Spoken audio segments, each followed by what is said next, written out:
নমস্কার বন্ধুরা, আশা করি ভালো আছেন। আমি ভালো আছি। বন্ধুরা, আমের সিজন তো শেষ। যেটা নর্মালি যে আমগুলো পাকে সেগুলো শেষ, পাকা শেষ। তো লেটে যেটা হয় এটা আম্রপালি আম। তো আমাদেরও আম্রপালি আমে যে পাকে গেছে প্রায় শেষ। তো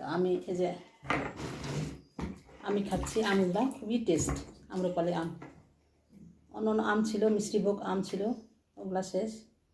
এই দেখুন ভিতরে কি সুন্দর। তো এই সিজনে আম, ফলের সিজনে ফল না খেলে কেমন হয়, তাই না? এই জন্য আমের সিজনে আম খেতেই হয় প্রতিবেলাতে। তো আমিও খাচ্ছি, আপনারাও খাবেন। এই সময় মিস দিবেন না, বাচ্চাদেরও খাওয়াবেন। তো খুব টেস্ট আম্রপালি আম, খাই দেখি।